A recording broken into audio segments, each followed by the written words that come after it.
दोस्तों आज का यह कहानी कुछ खास ही होने वाला है। कहानी का टॉपिक है पढ़ाई का उद्देश्य। जैसा कि आप जानते हैं कि आज के युग में पढ़ाई की मान्यता कितनी हो गई है। बिना पढ़ा लिखा व्यक्ति आज इस दुनिया में घूमना तो दूर, घर से बाहर भी नहीं निकल सकता है। आज शिक्षा के क्षेत्र में एक से बढ़कर एक उन्नति होती जा रही है। बहुत सारे लोग पढ़ाई को केवल एक नौकरी तक ही सीमित समझते हैं और वो केवल पढ़ाई करके एक अच्छी नौकरी पाने की चाहत रखते हैं, बल्कि पढ़ाई करने के बाद जीवन में कई सारे रास्ते खुल जाते हैं। पढ़ाई का उद्देश्य केवल नौकरी पाना ही नहीं, बल्कि जीवन में बहुत सारी ऊंचाइयों को भी छू सकते हैं। एक बार की बात है, किसी गांव में एक गरीब किसान रहता था। गरीब तो था, पर जितना गरीब था उतना ही ईमानदार था। उसकी ईमानदारी की मिसाल पूरे गांव में फैली हुई थी। वह अपनी पत्नी और बेटा के साथ रहता था। बेटा काफी होनहार तथा होशियार था, पढ़ाई में काफी अच्छा था। किसान का नाम रामलाल, उसकी पत्नी का नाम चंपा तथा बेटे का नाम मोहन था। किसान के पास 8 एकड़ जमीन थी, लेकिन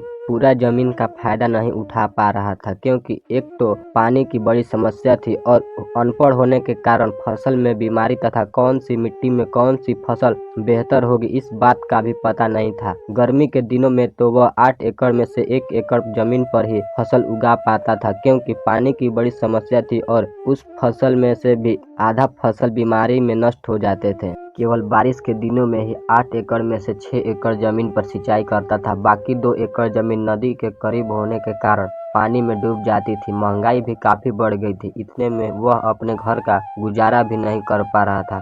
गरीबी के कारण रामलाल की पत्नी चंपा भी गांव के बड़े बड़े साहूकारों के खेतों में काम करके कुछ पैसों का इंतजाम करती थी और अपने बेटे मोहन की पढ़ाई में लगा देती थी। मोहन पढ़ाई में अच्छा होने के साथ ही बेरोजगारी की स्थिति को भी भली भांति समझता था। वह अपनी पढ़ाई का सही इस्तेमाल करता था, क्योंकि उसको पता था कि मेरे पिताजी के पास 8 एकड़ जमीन होते हुए भी अनपढ़ होने के कारण वह अपनी पूरी जमीन पर सिंचाई नहीं कर पाते हैं। मोहन बड़ी कक्षा में आ गया था और उसने वर्तमान की स्थिति को देखते हुए तथा अपनी जमीन का पूरा फायदा उठाने के लिए शहर जाकर फसलों के बारे में काफी जानकारी लेने के लिए एग्रीकल्चर का कोर्स करने की जिद ठान ली। लेकिन पैसा न होने के कारण रामलाल और चंपा ने मोहन को शहर जाने से मना कर दिए। तभी चंपा बोली, अब हमारे पास तुम्हें पढ़ाने के लिए पैसा नहीं है और तुम्हारे पिताजी से अब सही से खेतों में काम भी नहीं होता है। तुम भी अपने पिताजी के साथ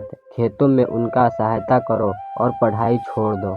मोहन बोला, नहीं माँ, मैं पढ़ाई नहीं छोड़ूंगा और ना ही आपसे पैसा लूंगा और पिताजी के साथ खेती भी करूंगा, लेकिन मुझे थोड़ा समय और चाहिए। मैं अपनी पढ़ाई के अनुसार खेती करूंगा और मौसम के नियम अनुसार फसलों की कटाई भी करूंगा और अच्छा पैसा भी कमाऊंगा। मोहन शहर गया और पढ़ाई चालू की। पढ़ाई करते हुए भी बचे हुए समय में शहर में छोटा बड़ा काम करके अपनी पढ़ाई और रहन सहन तथा खाने पीने का भी खर्चा निकाल लेता था। बहुत मेहनत करने के बाद उसका पढ़ाई पूरा हुआ और घर लौट आया।